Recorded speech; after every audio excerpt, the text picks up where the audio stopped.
Alléluia. Aujourd'hui, c'est les femmes, c'est le tour de femmes.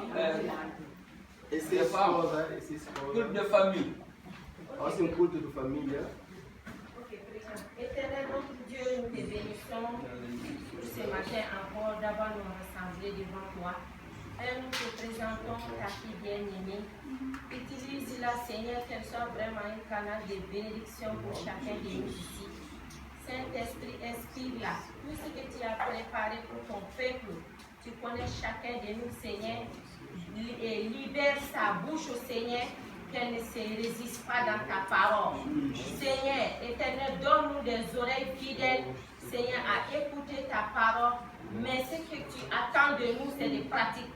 Aide-nous, Seigneur, à vivre dans ta parole. Car c'est ça que tu attends de nous. Dans le nom de Jésus. Amen. Alléluia.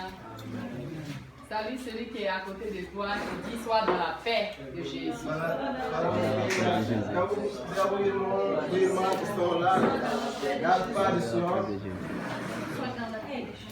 La paix, c'est quelque chose que le monde cherche ardemment.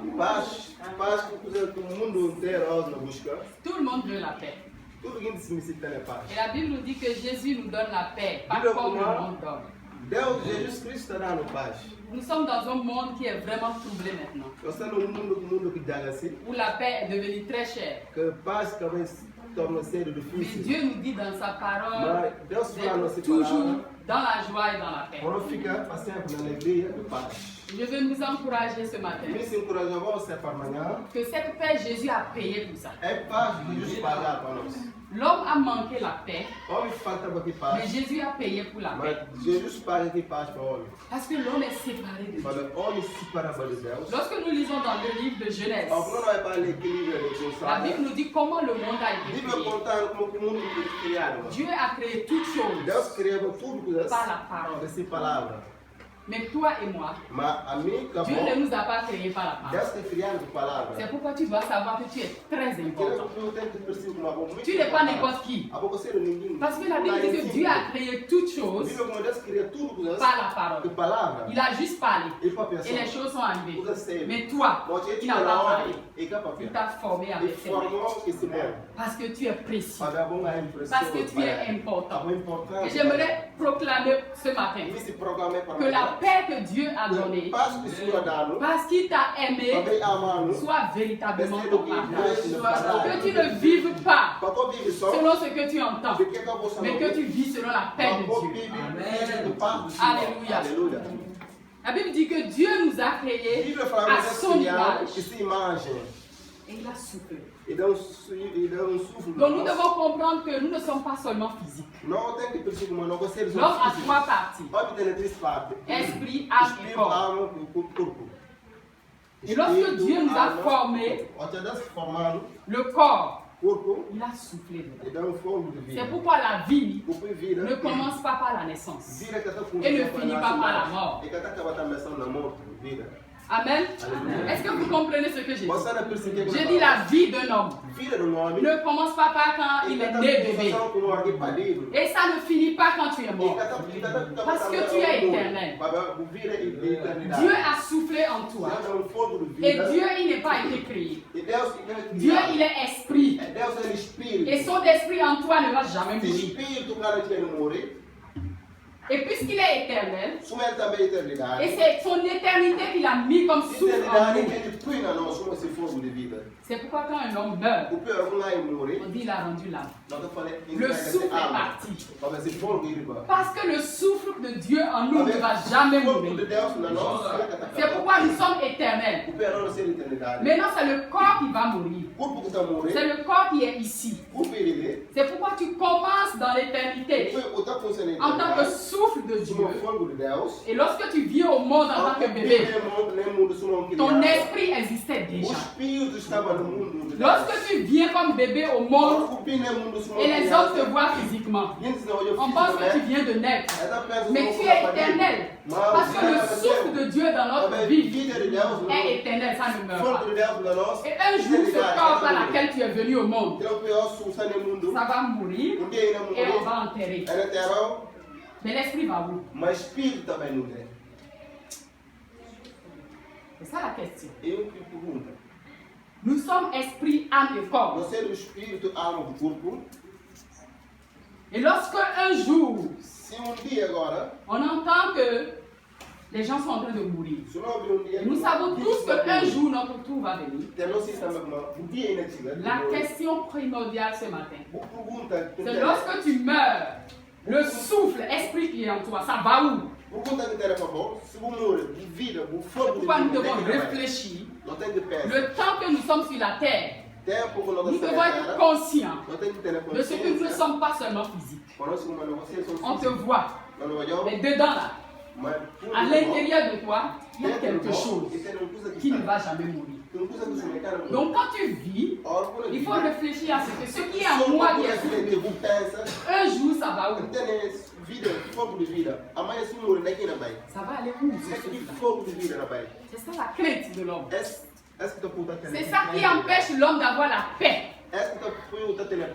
Parce qu'il se demande, un jour mon âme va aller où? Mon esprit va aller où? Qu'est-ce qui va se passer? Et cette crainte-là, Dieu a enlevé cette crainte. Pas Jésus-Christ. Ce que Jésus est venu faire, Jésus est venu restaurer cette séparation. Parce que lorsque Adam et Ève dans le jardin, ils ont désobéi à Dieu. Ils ont été déconnectés de Dieu. C'est l'esprit, la communion qu'ils avaient avec Dieu. Ils se sont séparés de cette communion-là. Et c'est pourquoi l'homme doit mourir maintenant. Mais Dieu, dans sa grâce, par Jésus-Christ, a restauré cela. La séparation de l'homme avec Dieu. Jésus est venu restaurer ça. Il a dit maintenant, ton esprit qui a été coupé par la désobéissance à Dieu, je le restaure par la foi. C'est pourquoi la Bible dit que sans le sang de Jésus, il n'y a pas de pardon du péché. Tous les hommes ont péché et sont privés de la gloire de Dieu. Et Jésus-Christ de Nazareth est venu restaurer cette vie que nous avons perdue. Donc l'homme a deux vies. L'homme a une vie spirituelle et une vie physique. Et c'est le spirituel que Jésus est venu restaurer. Et il n'y a personne qui peut aller vers Dieu sans passer par Jésus, qui est la porte qui restaure l'homme avec Dieu.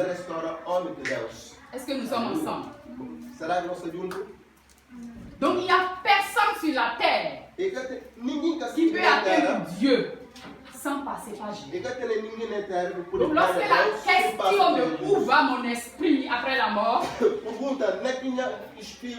de comprendre comment est-ce que Dieu travaille. Dieu dans son amour a dit, voilà j'ai créé les hommes et ils ont désobéi. Et cette désobéissance, la conséquence c'est la mort. La mort éternelle. La mort physique et spirituelle. Mais Dieu dans son amour a dit, puisque l'esprit ne doit jamais mourir, je viendrai par mon amour pour restaurer la vie de l'homme. Et c'est ce que Jésus est venu faire. Et quiconque croit en cela est sauvé. Des fois on veut compliquer un peu les choses. Mais c'est tellement que c'est simple. La Bible dit que tout homme qui croit que Jésus-Christ est la porte de la vie, de l'éternité, est sauvé. Il n'y a rien que tu vas faire. Mais c'est tellement que c'est difficile à l'homme de comprendre ça. La Bible dit que quand Jésus était sur la croix, il y avait deux bandits, gauche-droite. Mais il y a un qui a dit Jésus. Moi je sais que toi tu es le fils de Dieu. Et je reconnais que vraiment sans toi là, ça ne va pas aller quoi. Et Jésus a dit, aujourd'hui même. Vous connaissez bien l'histoire. Jésus a dit aujourd'hui même. On serait ensemble. Qu'est-ce que ce brigand là a fait pour avoir le salut. Il n'a pas évangélisé. Je ne suis pas en train de dire que les œuvres ne sont pas importantes. Ce n'est pas ça qui sauve. Il n'a pas prié. Il n'a pas chanté à la chorale. Il n'a rien fait. Mais tout ce qu'il a fait, il a cru. C'est pourquoi nous allons parler de la foi. Ce bandit-là, il a été sauvé pour retrouver l'éternité avec Dieu. Parce qu'il a cru que Jésus est la seule solution que Dieu a donnée. C'est ça seulement qu'il a sauvé. Il n'a rien fait du tout. Donc, il n'y a rien que tu vas faire, que je vais faire, il va me sauver si je ne crois pas que Jésus est. Je peux travailler dur.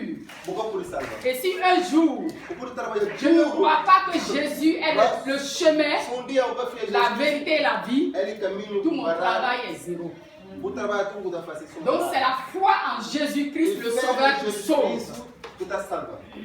Ce qui sauve, qui prépare notre éternité avec Dieu, ce qui détermine là où va notre esprit après la mort, c'est notre foi en Jésus-Christ le Sauveur. Il n'y a pas deux chemins. Il n'y a pas plusieurs choses. La seule chose, c'est de croire en Jésus-Christ le Sauveur. Et comment croire en Jésus-Christ le Sauveur? Ça, c'est une question encore. Tout le monde dit qu'il faut croire en Jésus-Christ le Sauveur. Comment ça se passe? Les chrétiens là, ils font tellement de bruit. Ils parlent, mais il y a des gens qui ne comprennent rien de ce qu'ils disent. Quand tu dis à quelqu'un, et quand tu meurs, ton âme va aller où? Ton esprit va aller où? Il dit, ah, moi je ne sais pas. Et tu lui dis, il faut croire en Jésus. Et tu seras sauvé. Tellement que simple. Mais lui, il ne comprend pas ce qu'il dit.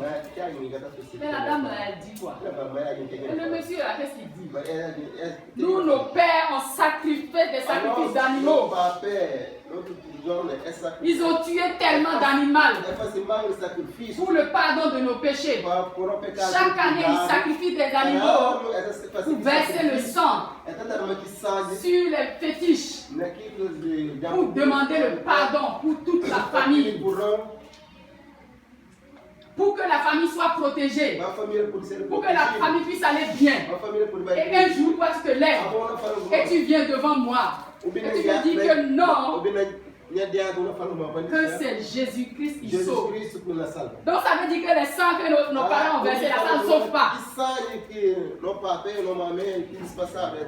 C'est un peu difficile pour quelqu'un de comprendre ça. Mais un jour, il y a quelque chose que la Bible appelle le Saint-Esprit. C'est juste une parole que tu as donnée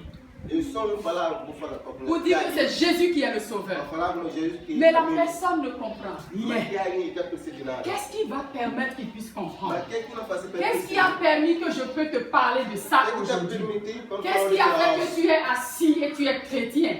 Parce qu'il y avait un voile qui était sur ton cœur, sur tes yeux, qu'on appelle ignorance. Et le Saint-Esprit vient enlever cette ignorance-là. Le Saint-Esprit vient enlever cette voile-là. Et ça se passe dans le spirituel. Tu ne peux pas voir avec les yeux.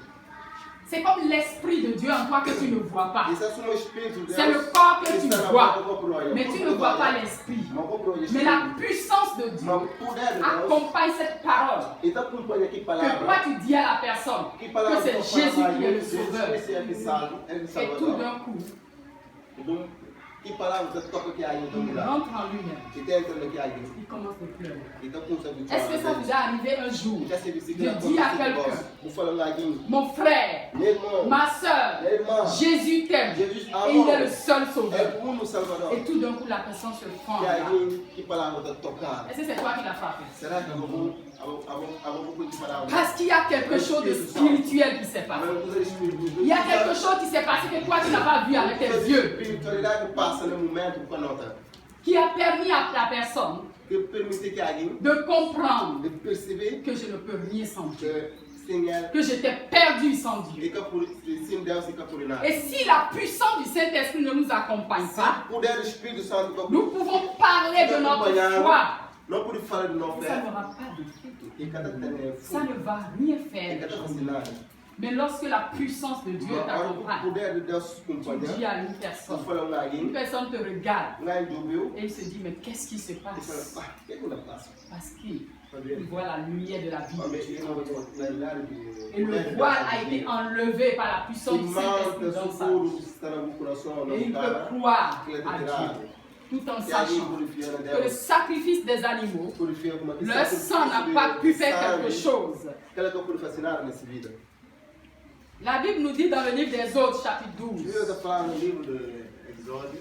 que Dieu a donné des instructions à Moïse. Que les animaux doivent être tués et puis le sang va être sur les linteaux.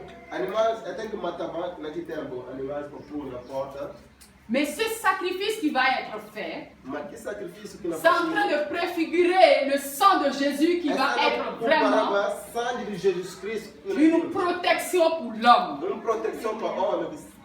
Et la Bible dit dans le livre d'Hébreux que dans les temps anciens, on sacrifiait des animaux pour le pardon des péchés, pour la protection de la famille.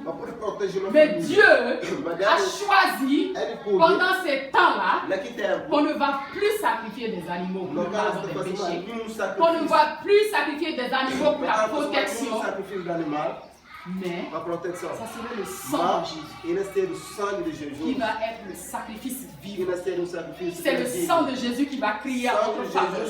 C'est le sang de Jésus qui va parler en notre faveur. C'est le sang de Jésus qui va être une protection. Qu'est-ce qui te protège? Qu'est-ce qui te protège? Est-ce que c'est le sang des animaux qui te protège? Ou c'est le sang de Jésus, le Fils de Dieu qui te protège? Parce que le sang des animaux a une date de péremption. Quand on prend un médicament, il y a la notice et ça dit comment on va le prendre et ça donne une date de péremption. Le sang des animaux est là pour protéger pour un temps, pour couvrir la famille pour un temps, mais ça a une date de péremption. Le sang des animaux couvre les péchés. C'est comme un papier que je mets en bas. Et puis je mets ça là-dessus. Et ce que tu vois, c'est ce cahier-là que tu vois. Mais tu ne vois pas ce qu'il y a en bas. C'est ce que le sang des animaux fait. Mais le sang de Jésus, il vient enlever ça pour gérer le problème. Et enlever.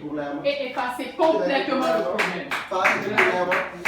Donc lorsque tu permets au sang des animaux de te garder, c'est comme tes péchés là sont couverts. Et